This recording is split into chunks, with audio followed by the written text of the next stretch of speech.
अपने फन का उस्ताद। जिस जमाने का किस्सा मैं लिखना चाहता हूं उसके 6 माह पहले कलकत्ता के मशहूर अलायंस बैंक में चोरी हो गई थी। इसमें कोई शक नहीं कि यह चोरी उसी बैंक के खजांची हरेंद्र और उसके सहायक भुवनचंद्र की करतूत थी। चोरी होने के बाद ही से वे दोनों लापता थे। पुलिस ने बहुतेरा सर मारा मगर अभी तक उनका सुराग नहीं मिला। मैं यूनियन थिएटर का मालिक हूं। उस जमाने में हमारे ड्रामानवीस नाटककार हेम बाबू ने एक नाटक अजमत ए कश्मीर के नाम से लिखा था। हालांकि यह उनकी पहली ही कृति थी, मगर मैं उसे खेलने पर राजी हो गया। अब मैं एक लफ्ज़ क्या एक अक्षर तक न बदलूंगा। आपको 100 दफ़ा गरज हो तो मेरा नाटक खेलिए। आपको नाटक क्या दिया, अपने सिर मुसीबत ले ली। सब कामों की एक हद होती है, मगर आपने तो हमारी नाक में दम कर दिया। हमेशा यही लगाए रहते हो कि यहाँ यूं बना दीजिए, वहाँ से यह निकाल दीजिए। आखिर कोई कहाँ तक बर्दाश्त करे। इससे तो यही बेहतर है कि आप कृपा करके मेरी किताब वापस कर दीजिए। मैं इस खेल से बाज आया। मेरी हंसी रोके न रुकती थी। मुझे हंसते देखकर हेम बाबू और भी ज्यादा बिगड़े। जी हाँ, खूब हंसिए। हंसने में कुछ खर्च तो होता नहीं। अगर आपको मालूम होता कि ऐसी बातों से लेखक के दिल को कितना सदमा होता है, कितनी आत्मिक पीड़ा होती है। अब की बार मैंने जूं तून करके हंसी रोकी और उनकी बात काटकर बोला, मेरे श्रीमान ठहरिए ठहरिए, मैं जिस काम के लिए आपकी खिदमत में हाजिर हुआ हूं वो और ही काम है। ये सुनकर उनका गुस्सा और भी बढ़ा। झुंझलाकर बोले, तो फिर अब तक क्यों नहीं कहा? वो काम कौन सा है? तो बतलाता हूं, सुनिए। मैं चाहता हूं कि आपका नाटक बड़ी धूमधाम से खेला जाए। ये सुनकर हेम बाबू ठंडे पड़े। मुस्कराकर बोले, देखिए देवेंद्र बाबू, कल रात को खटमलों के मारे आंख तक नहीं लगी। तबीयत बदअमजा है। झुंझलाहट में अगर आपको कुछ कह सुन दिया तो माफ कीजिएगा। हाँ, तो इस बारे में आप क्या प्रस्ताव करते हैं? मैंने जवाब दिया, मेरी तरकीब बिल्कुल अछूती है। आइए आप और मैं कश्मीर चलकर। हेम बाबू ने बात काटकर कहा, कश्मीर चलकर? आप क्या कहते हैं?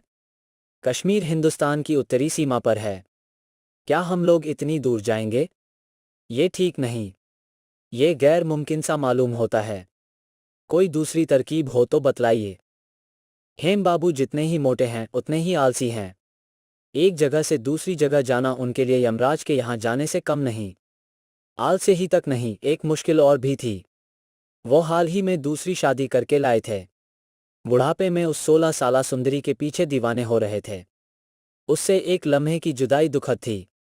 हमेशा उसके आंचल के कोने में बंधे रहना चाहते थे। दुगुनी मिठास का लुत्फ कौन नहीं जानता था। इसलिए मुझे उनके कश्मीर न जाने पर जरा भी ताज्जुब नहीं हुआ। मैं तो ये पहले ही सोच चुका था और उसके लिए तैयार था।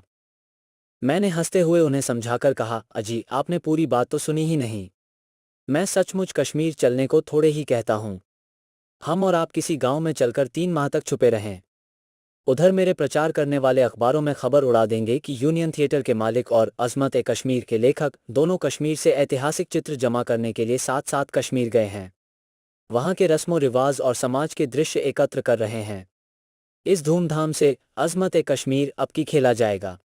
आज तक कोई नाटक इतनी तैयारियों से नहीं खेला गया और न अब शायद खेला जाए। नाटक क्या होगा, कश्मीर की सुहानी सैर होगी, वगैरह वगैरह। इसके बाद वो कहेंगे कि आज दोनों पर्यटक फलां पहाड़ की चोटी पर पहुंचे और उसका फोटो लिया। आज फलां बात की खोज की। आज फलां झील की सैर की। आज फलां नाच गाने की सभा में शरीक हुए और उसकी तस्वीर कश्मीर की सुंदरियों के साथ के उतारी। हर दिन अखबारों में इसी किस्म की खबरें प्रकाशित की जाएंगी। 3 महीने में अच्छी हलचल हो जाएगी और जब खेल होगा तो उस दिन सारा शहर उमड़ आएगा।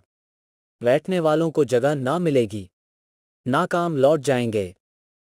मैंने जब नाटक के कामयाबी की ऐसी शानदार तस्वीर खींची तो हेम बाबू के चेहरे पर हल्की हल्की मुस्कान नजर आई।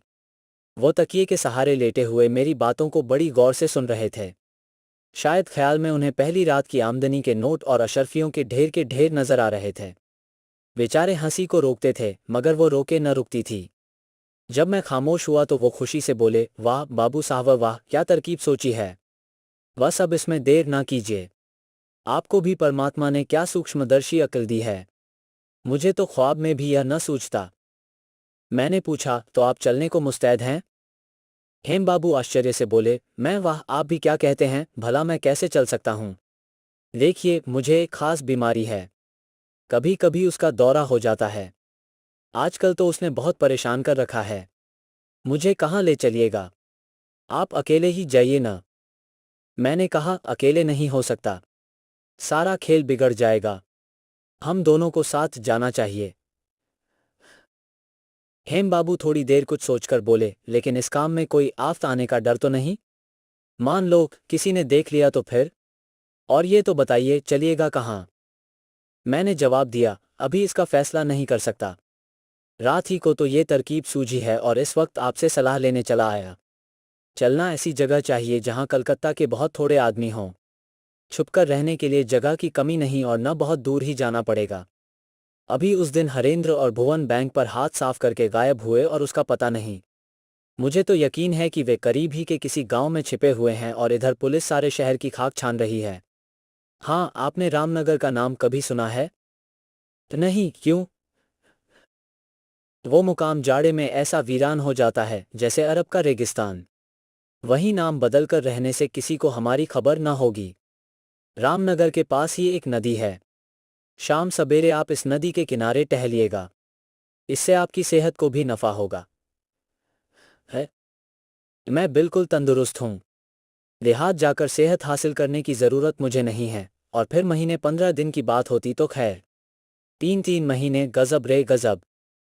बहुत बहस और तकरार के बाद हेम बाबू ने सोचकर जवाब देने का वायदा किया।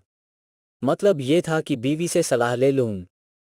भविष्य के सब्ज बाग दिखाकर आखिर मैंने हेम बाबू को बड़ी मुश्किल अपने साथ चलने पर राजी किया।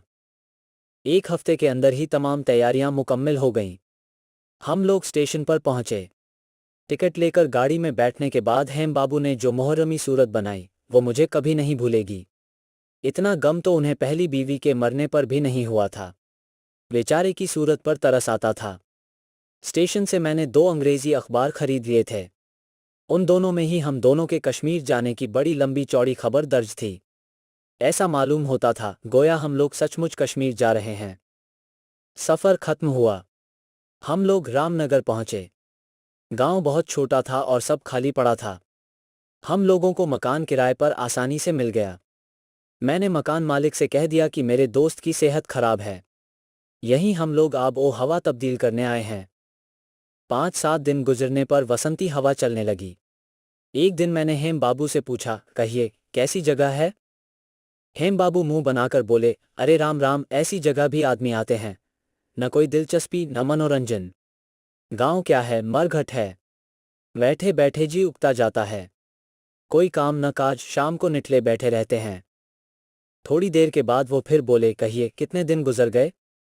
मेरा तो नाक में दम आ गया इस गंदे मकान में बैठे बैठे। मैं तो सड़ गया। कहीं जरा घूमने फिरने का मौका नहीं। मैं मोटा ऐसा बेहिसाब हूं कि रास्ते में निकलने से लड़कों से पिंड छुड़ाना मुश्किल हो जाता है। खैरियत इतनी है कि इस गांव में लड़के ज्यादा नहीं हैं। नहीं तो अब तक मैं सचमुच पागल हो जाता। ये बातें मेरे लिए कुछ नई न थीं। रोज ही दुखड़ा रहता था। हंसी रोकर मैंने इतना ही कहा, हम लोगों को यहाँ आए सिर्फ 30 दिन ही हुए हैं। अभी 70 दिन और बाकी हैं। फिर पौबार है, नसीब का सितारा चमकेगा। हेम बाबू फीकेपन से वाले, जी हाँ, अगर मैं उस वक्त तक जिंदा रहा तो। यहाँ तो एक एक दिन कटना मुश्किल है। अगर बीच में लुढ़क गया तो वो दौलत किसके काम आएगी? अभी 70 दिन हैं। ये कहिए पूरा एक जमाना पड़ा है। नहीं मैनेजर साहब, इससे तो यही बेहतर है कलकत्ता लौट चलिए। सच कहता हूँ यहाँ की हवा मेरे लिए नाकाबिले बर्दाश्त हो गई है। सेहत भी खराब हो चली है। ये भी फिक्र लगी हुई है कि वहाँ कोई मेरी सुध करके कराह रहा होगा। मुझे तो मालूम ही था कि नई बीवी से अलग रहकर हेम बाबू कभी खुश और तंदुरुस्त नहीं रह सकते। बात टालकर वाला, लेकिन अब कलकत्ता जाने की कौन सूरत हो सकती है? ये 70 दिन तो यहीं काटने पड़ेंगे। हेम बाबू ने एक ठंडी सांस भरी और खामोश हो गए। एक दिन मैं हेम बाबू को डेरे पर छोड़कर कुछ कागज खरीदने बाजार गया था। वहां देखा कि दुकान के अंदर तख्त पर बैठा हुआ एक आदमी जोर जोर से इस दिन का अखबार पढ़ रहा था और कई बेकाम आदमी बैठे सुन रहे थे। मजमून था हमारे फर्जी सियासत राजनीति का। मैं वहां खड़ा ही था कि एक दुबले पतले आदमी ने एक पैसा फेंका और चाय मांगी। मैंने दिल में सोचा कि क्या ऐसे फटेहाल आदमी को भी चाय का शौक होता है? उस आदमी को अपनी तरफ घूरते देखकर मुझे बड़ा ताज्जुब हुआ। बहुत सोचा मगर याद न आया कि उसे कहीं देखा है। ये कहने की ज़रूरत नहीं कि मैं घबरा गया। उसका घूरना देखकर मुझे यकीन हो गया कि मैं उसे नहीं पहचानता तो क्या, मगर वो मुझे ज़रूर पहचानता है। मेरे खौफ का कारण जाहिर था। कहीं उसने अखबारों में मेरे सफ़र का हाल पढ़ा हो और मुझे यहाँ इस तरह एक आंख और दो कानों से देखकर भांडा फोड़ दे तो सारा खेल बिगड़ जाए।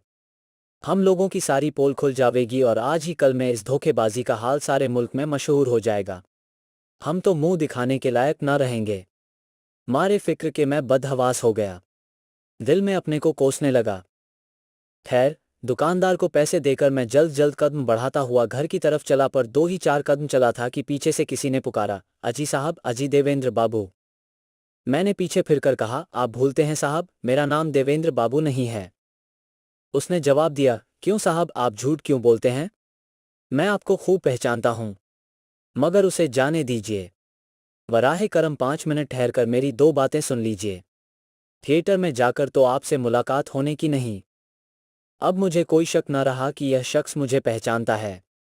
लाचार खड़ा होकर बोला, आप मुझसे क्या चाहते हैं? वो कहने लगा, मैं एक एक्टर हूं। बचपन ही से मुझे नाटक करने का शौक है। इतनी उम्र में मैं सभी किस्म के नाटक खेल चुका हूं।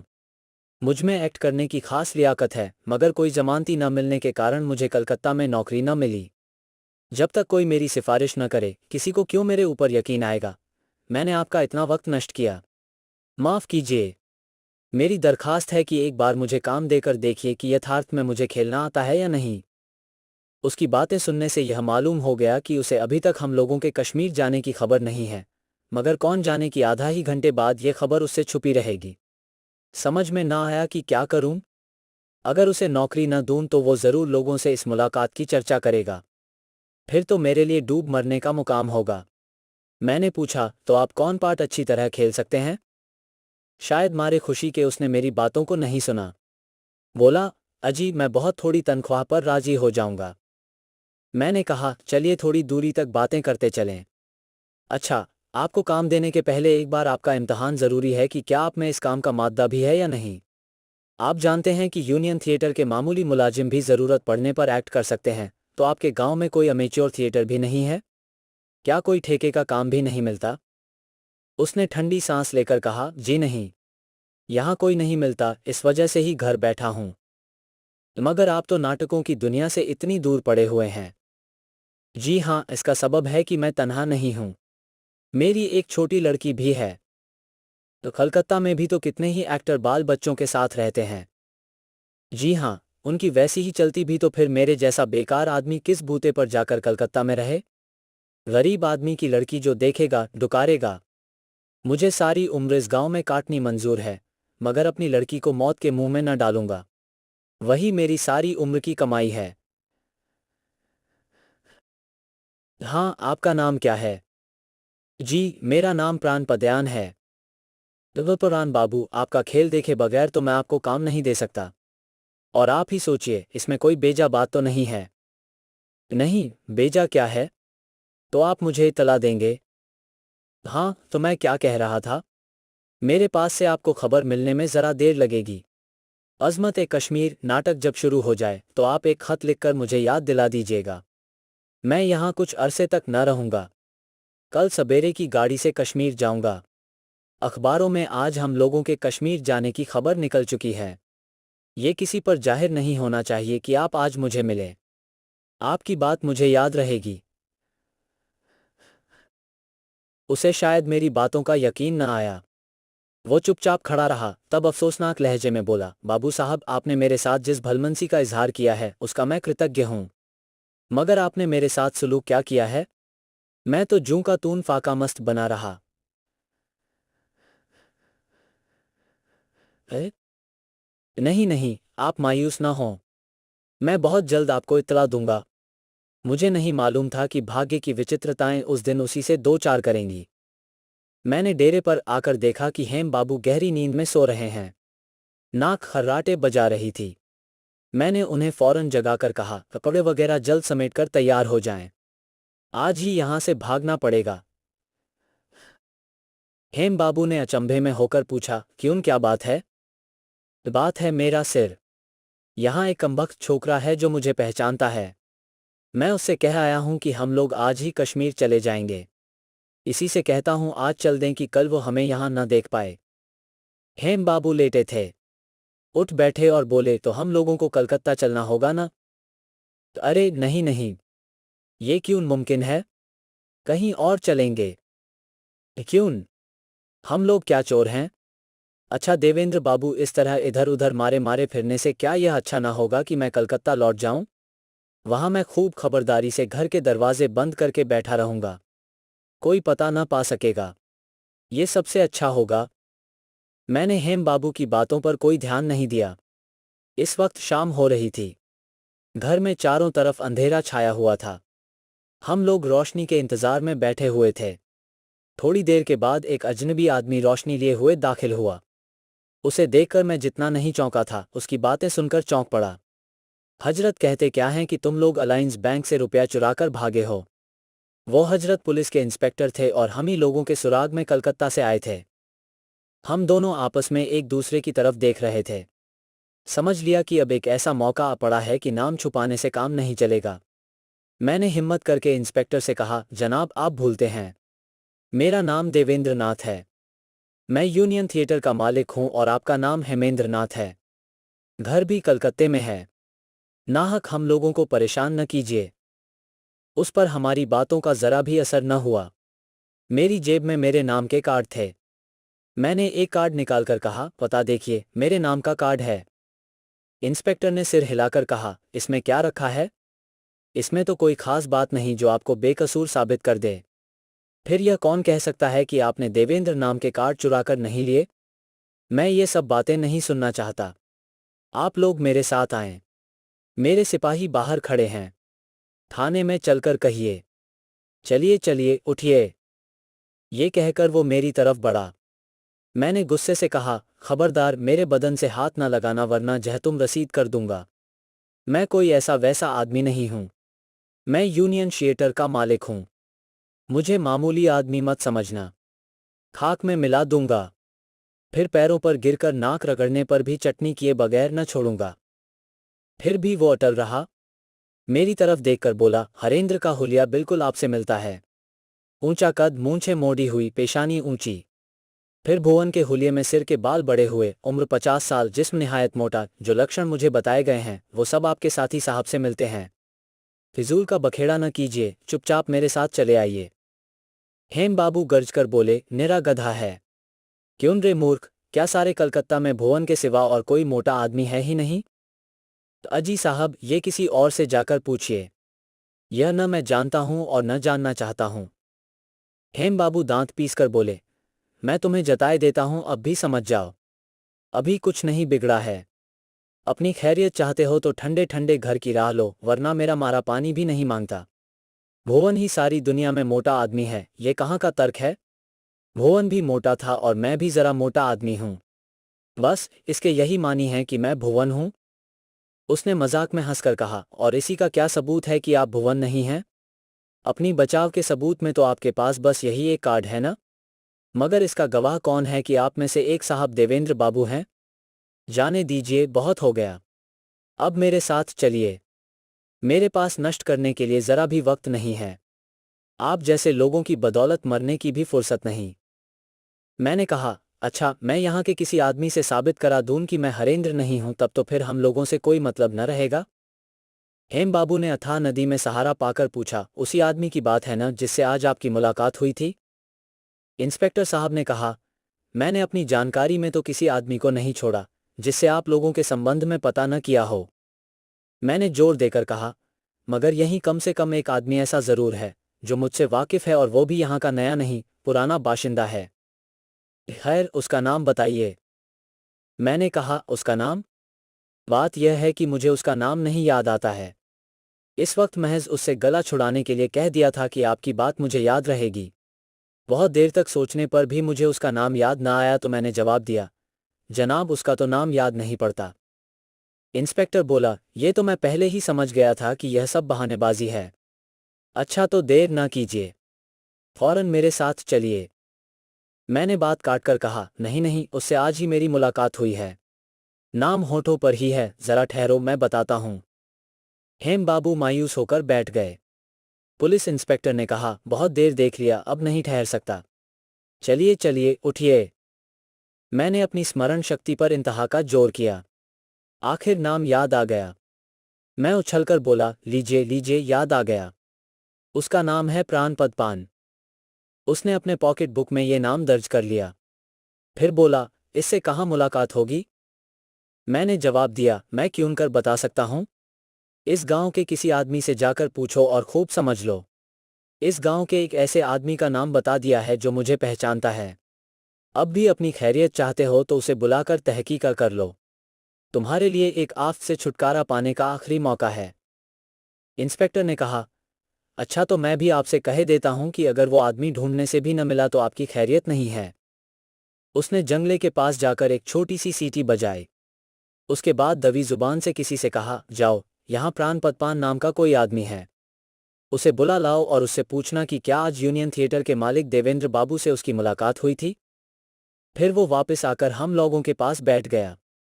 जो आदमी प्राणपद को बुलाने गया था, हम लोग उसका बड़ी बेचैनी से इंतजार कर रहे थे। उफ, इतना वक्त कितनी मुश्किल से कटा।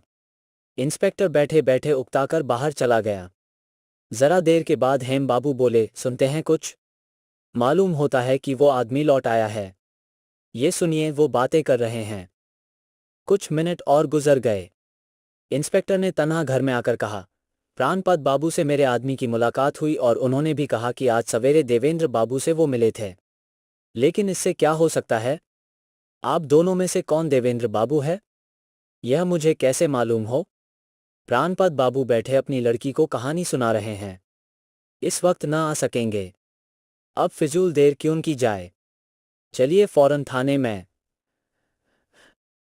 निराश होकर मेरे मुंह से निकला, या परमात्मा, सच कहने में हर्ज ही क्या है। मुझे अब छूटने की कोई उम्मीद न थी। आखिरी सहारा टूट गया। मैं भयभीत होकर घर में टहलने लगा। प्राणपद पर गुस्सा आता था। कमबख्त इस हालत में हम लोगों के लिए यहां तक आने की तकलीफ नहीं उठा सकता। इंस्पेक्टर से पूछा, उस बदमाश ने क्या कहा? इंस्पेक्टर बोला, मेरे आदमी की जुबानी सिर्फ इतना ही मालूम हुआ कि वो कहता है कि जब देवेंद्र बाबू को मेरा नाम तक याद नहीं है और वो मेरे साथ कोई भलाई नहीं कर सकते तो मैं भी क्यों उनकी बेगाड़ करने जाऊं। मैं बैठ गया। दुनिया अंधेरी नजर आने लगी। बदन में कंपन हो रहा था। कलेजा सन सन करता था। मेरी यह हालत देखकर इंस्पेक्टर को भी कुछ तरस आ गया। बोला, शायद उसके नाम एक खत लिखने से काम निकल जाए। आप लिखना चाहें तो मैं थोड़ी देर ठहर सकता हूं। मैं मेज पर से कागज कलम उठाकर चिट्ठी लिखने बैठा। इंस्पेक्टर ने रोककर कहा, ऐसे नहीं। आप उसे कुछ सिखा दें तो मैं क्या करूंगा। मैं बोलता हूं, आप लिखिए, ये बेहतर होगा। मैंने लाचार होकर कहा, अच्छा आप ही बोलिए, क्या लिखूं? उसने कहा, हाँ लिखिए। जनाब मुकर्रम बंदा तस्लीम। जी हाँ, लिख चुका। आगे बोलिए, आगे। वो बोलने लगा, मैंने इतनी देर में अच्छी तरह समझ लिया कि आप में एक्ट करने की अद्भुत काबिलियत मौजूद है। ये जानकर आज से अपने थिएटर में 100 रुपये माहवार तनख्वाह पर आपको मुलाजिम रखता हूं। मैं जब तक थिएटर में रहूंगा आपको मुलाजमत से अलग न करूंगा। मैं खैरियत से खामोश उसकी तरफ देखने लगा। जरा देर बाद जब मन काबू में हुआ तो मैंने उससे पूछा, जनाब आप कौन हैं? उसने मुस्कुराकर कहा, क्यों, आपका गुलाम प्राणपद पान, वो जिसे अभी आपने 100 रुपया माहवार पर नौकर रखा है। अब इस पर दस्तखत कर दीजिए। अब प्राणपद बाबू की कुशलता पर जरा भी शक न रहा। मैंने खुशी से उस पर दस्तखत कर दिए और बोला, बेशक आप अपने फन के उस्ताद हैं। प्राणपद मुस्कुराकर बोला, अच्छा तो आदाब अर्ज करता हूं। गुलाम पर कृपा दृष्टि रखिएगा। समाप्त। कहानी आपको कैसी लगी? लाइक या अनलाइक करें, कमेंट करें, सब्सक्राइब करें, मित्रों को शेयर करें। धन्यवाद।